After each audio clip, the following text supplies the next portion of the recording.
Welcome back friends. तो हमने यहाँ तक कर लिया था। इससे पहले तो पार्ट्स बनाने का मकसद ये है कि अपलोड भी जल्दी जल्दी हो जाए। सिंपल ये था कि हमने पार्ट 1 तक बनाया है पेरेंट 1, तो पेरेंट 2 यहाँ से स्टार्ट होता है। उसके बाद हमने देखा था चाइल्ड, इसके चाइल्ड हैं तो चाइल्ड 1 डिव, ठीक है। तो उसके बाद यहाँ पर चाइल्ड 1 एंड हो जाता है, चाइल्ड 1 एंड्स। उसके बाद हम देखें यहाँ पर तो चाइल्ड 2 डिव है हमारे पास, और चाइल्ड 2 डिव एंड्स हो जाता है यहाँ पर।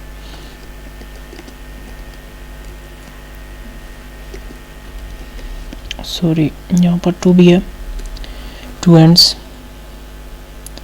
और ये हमारा पेरेंट 2 डिव हमारे पास एंड होता है।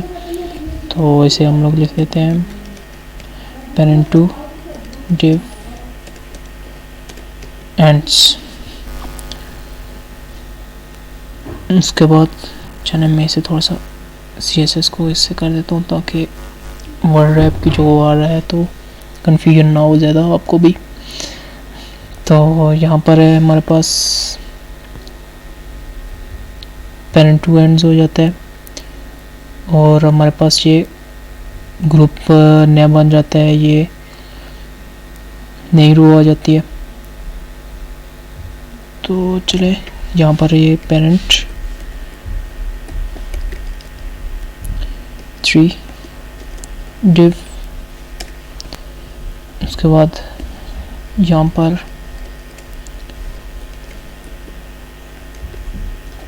Parent 3 ends,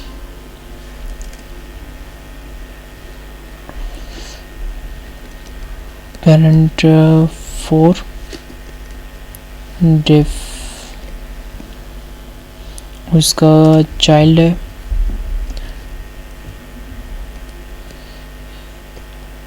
child 1। इसमें ज़्यादा चाइल्ड तो नहीं है, हम देख लेते हैं पहले। नहीं, चाइल्ड ही है, चाइल्ड डिव। यहाँ पर हमारा चाइल्ड इवेंट्स, चाइल्ड एंड्स भी कर देते हैं, और ये हमारा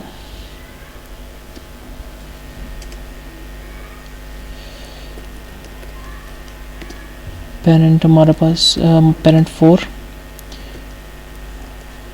डिव एंड्स, ठीक है। और ये हमारे पास फाइनली एक बटन है, और हमारे पास फॉर्म जहाँ पर एंड हो जाता है। फॉर्म को हमने कोई नाम तो नहीं दिया था, देख लेते हैं फिर से। हाँ, नहीं नाम दिया था फॉर्म के साथ ही। तो उसके बाद हमारे पास डिव है, डिव को हमने बैकग्राउंड का नाम दिया था शायद, हाँ बैकग्राउंड। तो बैकग्राउंड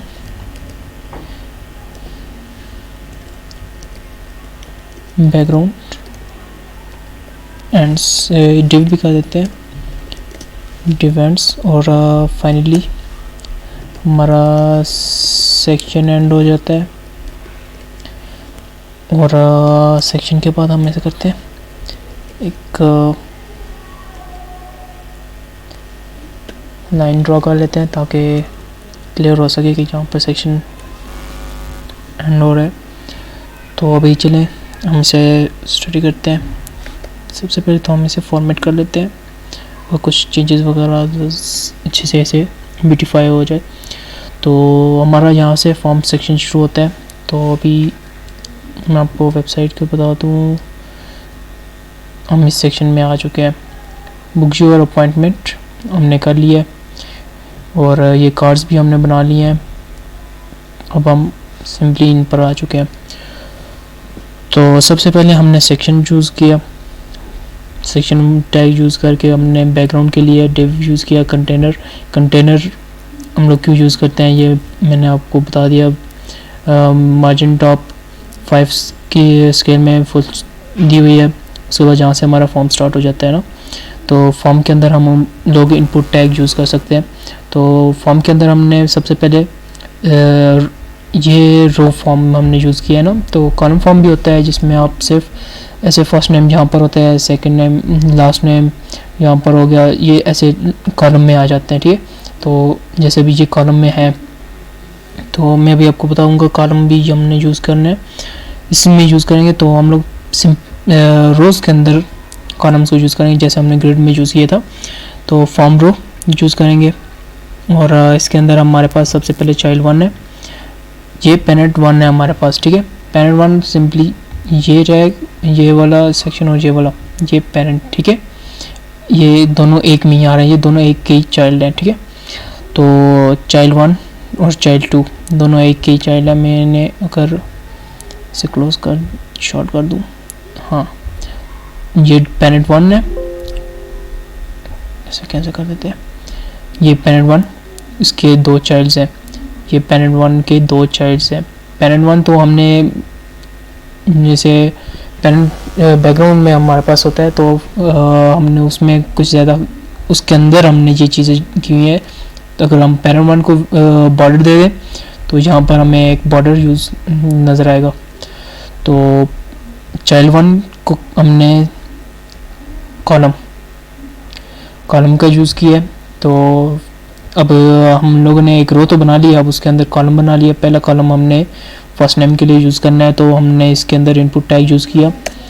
हम लोग फर्स्ट नेम के लिए इनपुट यूज़र इनपुट कर देते हैं। तो उसके लिए हमने इनपुट टाइप तो हमें डिफ़ाइन करनी पड़ती है इनपुट के लिए। टेक्स्ट है हमारे पास, ठीक है। उसके बाद क्लास हम लोग, आपको पता है बूटस्ट्रैप हम लोग यूज़ कर रहे हैं, तो फॉर्म कंट्रोल, ये फॉर्म की एक इनपुट टाइप के लिए क्लास है, ठीक है। उसके बाद हम लोगों ने प्लेस होल्डर यूज़ किया है। हम लोग इसमें लेबल्स भी यूज़ कर सकते हैं, और यहाँ पर भी सिंपल हम लोग first name text first name, अगर हम इसे रिफ्रेश करें तो अब ये देख रहे हो फर्स्ट नेम। अगर इसे हमने इसे ऊपर करना है तो इसे कट कर लेते हैं और यहाँ पर पेस्ट कर देते हैं। अब रिफ्रेश करते हैं तो आप ये देख रहे हो यहाँ पर ये आ गया। अब अगर हम लोग लेबल भी यूज़ करें तो लेबल भी यूज़ कर सकते हैं। तो भी मैं इसका रिव्यू कर रहा हूँ, तो सिंपली हम लोग शॉर्ट यूज़ करेंगे। तो प्लेस होल्डर हमने यूज़ किया है। प्लेस होल्डर का ये है ना, ये आप ये देख रहे हो, ये बैकग्राउंड में अगर मैं यहाँ पर अपना नाम लिख दूँ तो अब देख रहे हो मेरा वहाँ से फर्स्ट नेम रिमूव हो गया। अब ये ज़रा सा बुरा लग रहा है ना फर्स्ट नेम, तो ऐसा करते हैं, इसे रिफ्रेश करते हैं। हमने उधर से रिमूव किया हुआ है, तो यहाँ पर रिफ्रेश नहीं किया था। अब ये देख रहे हो आप फर्स्ट नेम मुझे नज़र नहीं आ रहा, तो प्लेस होल्डर का ये फ़ायदा था। उसके बाद चाइल्ड 1 एंड हो गया। चाइल्ड 2 के अंदर हमने सबसे पहले कॉलम बनाया। पहला कॉलम ये बनाया, सेकंड कॉलम हमने ये बनाया। उसके अंदर हम लोग इनपुट करवा रहे हैं, टाइप टेक्स्ट ही होगी क्योंकि हमने लास्ट नेम प्रिंट जो यूज़र से लेना है, तो क्लास सेम ही होगी क्योंकि इनपुट हम लोग ले रहे हैं। तो इसके लिए ये इसके अंदर सब इसकी डिज़ाइनिंग है। ये आप देख रहे हो, अब मैं इसके ऊपर ये ला रहा हूँ तो ये इसका ब्लू सा ये जो बैकग्राउंड में आ रहा है जी थोड़ा सा शेडो, तो ये सब इस क्लास के अंदर डिफाइन किया हुआ है। तो हम लोग लास्ट नेम में थे, प्लेस होल्डर हमने यूज़ किया है लास्ट नेम। उसके बाद हमारा यहाँ पर डिव चाइल्ड डिव एंड हो जाता है चाइल्ड 2। उसके बाद हमारा पेरेंट डिव भी एंड हो जाता है। फर्स्ट रो हमारी एंड हो जाती है यहाँ पर पेरेंट 1 में। तो उसके बाद पेरेंट 2 के बजाय आप रो नंबर 2 आप ये कह दो, ईमेल और सिटी वाली ये रो 2 है, तो भी आप सेम समझ नहीं है हमने, तो नाम कुछ भी दे सकते हो। तो फॉर्म रो हमने ये देखो हमने रो यूज़ किया, यहाँ पर भी रो यूज़ किया। उसके बाद हमने रो के अंदर कॉलम यूज़ किया, तो जैसे ग्रिड सिस्टम में यूज़ करते हैं। तो यहाँ पर भी मार्जिन इसको 2 के स्केल में मैंने दिया, तो 2 के इसको ज़्यादा फासला नहीं देना था हमने, तो 2 में बेस्ट लग रही थी तो मैंने 2 दे दी। उसके बाद div बनाया हमने, तो फॉर्म ग्रुप, ठीक है, ग्रुप हम लोग यूज़ करते हैं तो क्लास div देने के लिए। फॉर्म के अंदर div हम ये पेरेंट div के अंदर हमने div बनाने के लिए इनपुट यूज़ करने के लिए सिंपली, तो आप ये देख रहे हो ये एक div भी है ना, ये एक div भी है, उसी को हमने इनपुट भी उसी में ले रहे हैं। तो यहाँ पर इसके बाद इनपुट टैग यूज़ किया हमने, सिंपल इनपुट, यूज़र इनपुट। तो यहाँ पर हमने इसे आईडी भी दी हुई है, तो ईमेल 4, बाकी का सब कुछ सेम है। यहाँ पर टाइप ईमेल दी हुई है हमने, क्योंकि हम लोग यहाँ पर ईमेल यूज़ करेंगे। तो यहाँ पर मैं अगर एक डमी ईमेल लिख दूँ,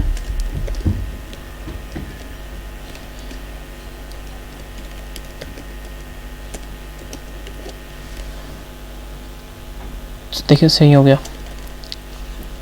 उसके बाद यहाँ पर हमने ईमेल लिखनी है बस, सिंपल, और टाइप डिफाइन करते हैं हम।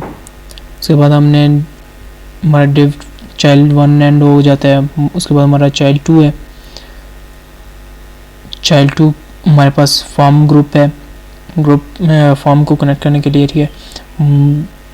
उसके बाद कॉलम MD6, कॉलम MD6 हमने यूज़ किया है। चलिए ऐसे करते हैं, इसे इंस्पेक्ट करके देखते हैं। अगर आपको अभी समझ आई हो तो यहाँ पर हमने यूज़ नहीं किया हुआ, मगर यहाँ पर हमने इसे स्पेसिफाई किया हुआ है खुद, ठीक है। तो अगर हम इसे रिमूव कर दें,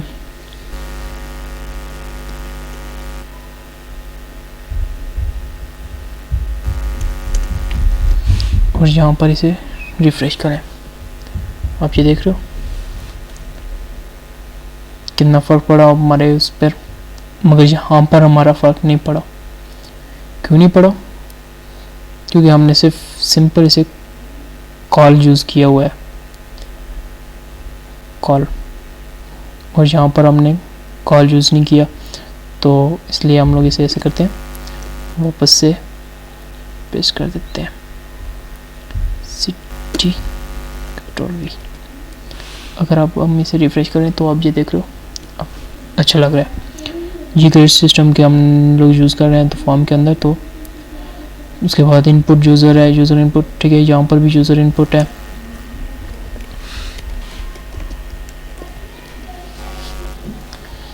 और यहाँ पर चाइल्ड 2 div एंड हो जाता है। उसके बाद हमारे पास पेरेंट टू div भी यहाँ पर एंड हो जाता है। तो ये मैंने div के पहले नाम दे दिए हैं, ठीक है, तो ज़्यादा कंफ्यूज होने की ज़रूरत नहीं है, क्योंकि टाइम बच रहा है ज़्यादा। तो अब ये हम नेक्स्ट पेरेंट में आ जाते हैं, पेरेंट 3। हमारी ये भी रो, ये रो दोनों कंप्लीट होगी।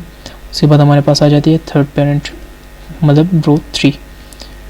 इसे ऐसा करते हैं, क्लोज कर देते हैं ताकि हमारे पास स्क्रीन फुल नज़र आए। तो फॉर्म ग्रुप है, अब मैं ये आप देख रहे हो कि ये फुल विड्थ ले रही है, मतलब कि इन दोनों के बराबर।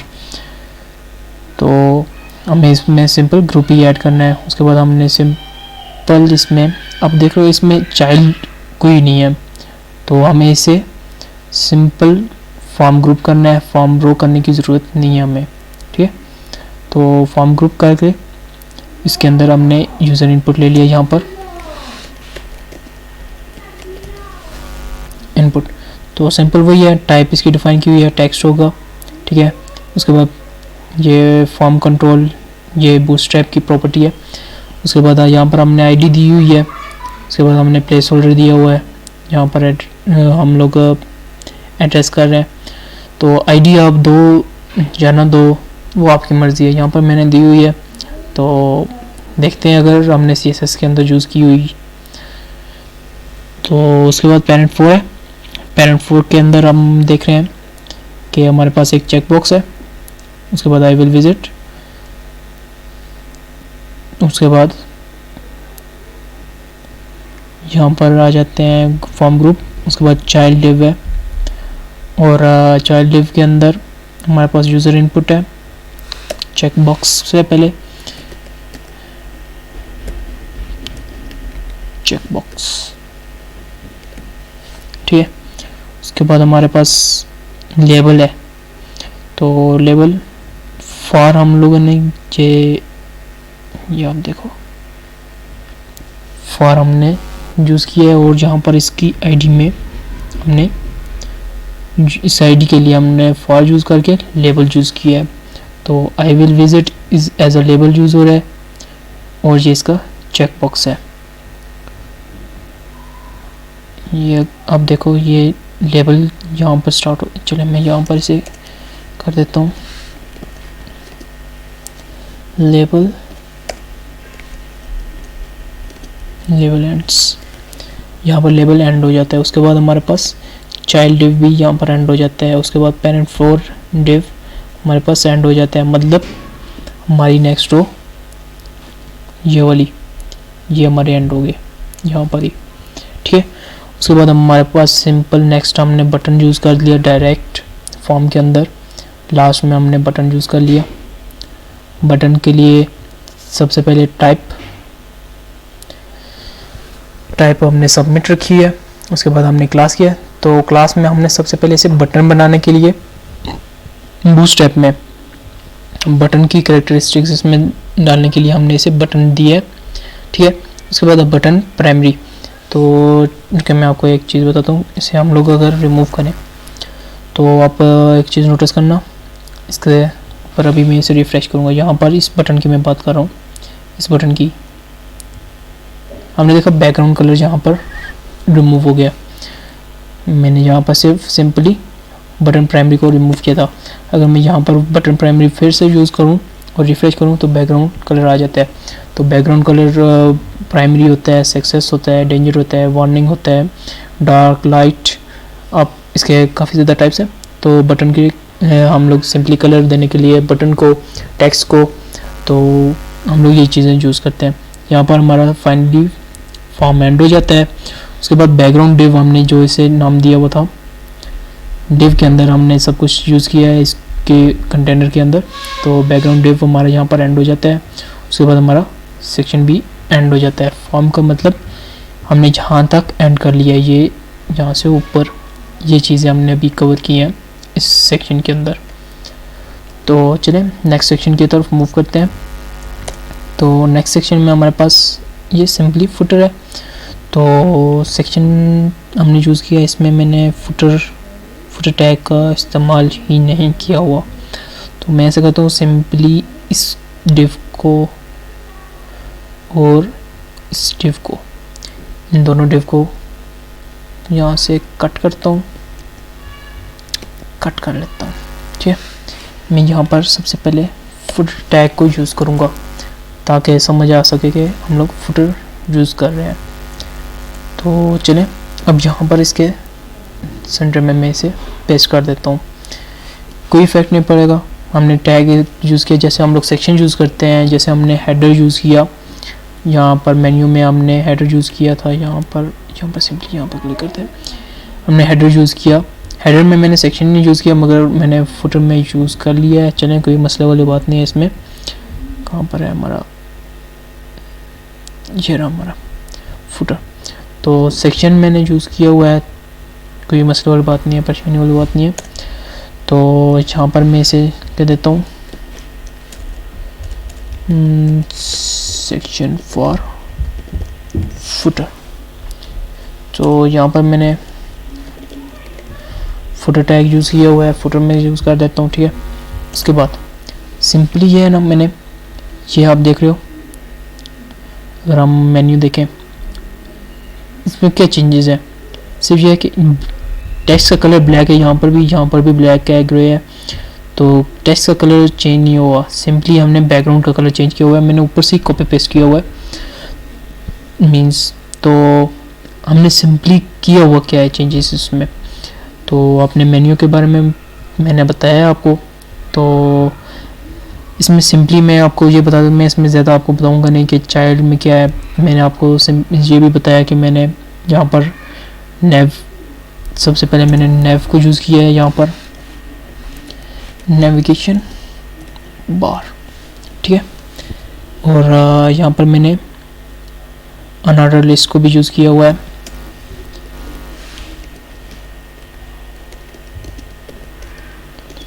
नेविगेशन, ठीक है, इसको भी मैंने यूज़ किया है। सेम चीज़ वही है, हमारी मेन्यू वाली चीज़ है सेम, ठीक है। यहाँ पर देखो आप, यहाँ पर मैंने ये आपको एक्सप्लेन की हुई है सारी चीज़ें। अब यहाँ पर आ जाते हैं, तो मैं आपको बता देता हूँ सिंपली मैंने यहाँ पर चेंजेस क्या किए हैं, ठीक है। क्या चेंजेस किए हैं हमने, ये बैकग्राउंड हमने कलर चेंज किया हुआ है, ठीक है। मैं सिर्फ इसकी बात कर रहा हूँ, इसकी बात कर रहा हूँ। ये चीज़ें मैं आपको बाद में बताता हूँ ये क्या है, बाद में मैंने आपको एक्सप्लेन करता हूँ। तो चलिए ऐसे करते हैं, हम इसे थोड़ी देर के लिए इसे हम कमेंट आउट कर देते हैं। ये डेव है हमारे पास, I think so about us, हाँ यही है। तो हम इसे कमेंट कर लेते हैं और यहाँ पर रिफ्रेश करते हैं। हाँ अब आपको समझ आएगी सही से। तो ये और ये बिल्कुल आपको सेम लग रहे हैं ना। तो अभी हम ऐसे करते हैं, इनमें चेंजेस हम देखते हैं। चेंजेस मैंने यहाँ पर सिंपली किया है, यहाँ पर मैंने डार्क कर दिया है। अगर मैं इसे LIGHT ही है स्पेलिंग से, सॉरी,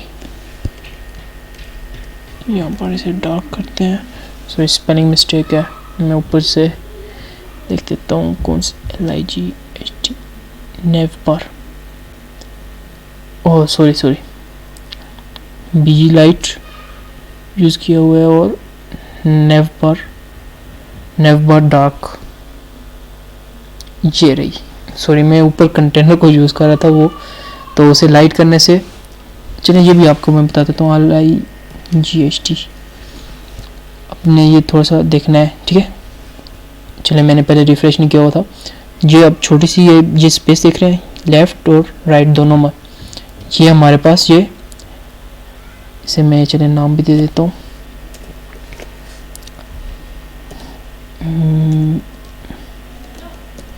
बैकग्राउंड डिव, ठीक है। तो ये हमारे पास बैकग्राउंड डिव था। तो इसे मैं अगर यहाँ पर भी डार्क करूँगा, ठीक है, अभी मैं इसे रिफ्रेश करूँगा। अब ये देख रहे हो, ये छोटी सी जो वाइट थी लेफ़्ट और राइट में वो रिमूव हो गया। तो हमारे पास नेव बार लाइट, ये इसका कलर है नेव बार का। तो मैं इसे डार्क कर देता हूँ,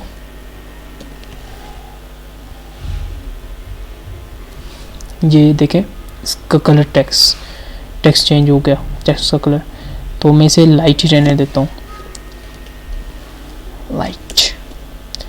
हमें क्या करना था, हमें इसको इसके साथ सेम करना था। रिफ्रेश कर लेते हैं, अभी आप देखना टेक्स्ट कलर सेम हो गया।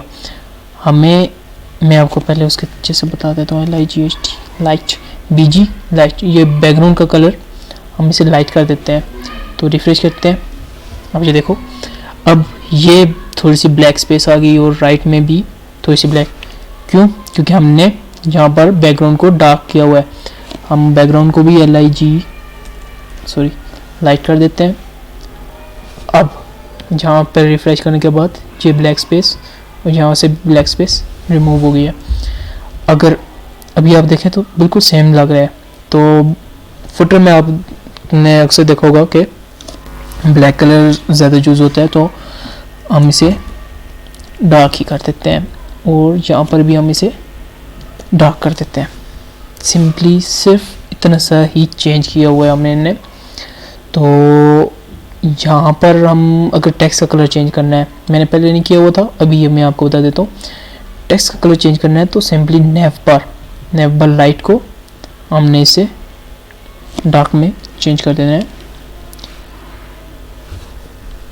तो अब ये देखें वाइट आ गया। तो इसके फुटर में सिर्फ इतने ही चेंजेस थे और ये जावास्क्रिप्ट ऐड की हुई है मैंने, ठीक है। जावास्क्रिप्ट के अंदर ये चीज़ें अगर आप सिंपली डाउनलोड करें तो ये दोनों फाइल्स आपको मिल जाती हैं, बूटस्ट्रैप और bootstrap min.js। मगर इसमें अगर आप ने इसकी डिस्क्रिप्शन पढ़ी हो तो वो लोग भी आपको बता देते हो, मैं भी आपको बता देता हूँ कि इसमें jQuery और एक और फाइल होती है, वो दोनों इसमें इंक्लूडेड नहीं होती हैं। तो मैंने सिंपली jQuery की फाइल्स ऐड की है। मेरे पास एक फ़ाइल नहीं काम कर रही थी, मेरे पास ओल्डर वर्जन थे, लेटेस्ट वर्जन नहीं थे, तो मैंने पास ओल्डर वर्जन में भी मैंने और न्यू वर्जन दोनों मैंने इसमें ऐड कर दिया। मैंने दोनों को एक को रिमूव नहीं किया, तो मेरे पास दोनों काम कर रहे हैं। तो ये था हमारे पास इंडेक्स पेज। इसके बाद हम लोग नेक्स्ट वीडियो में अबाउट पेज के ऊपर डिस्कशन करेंगे।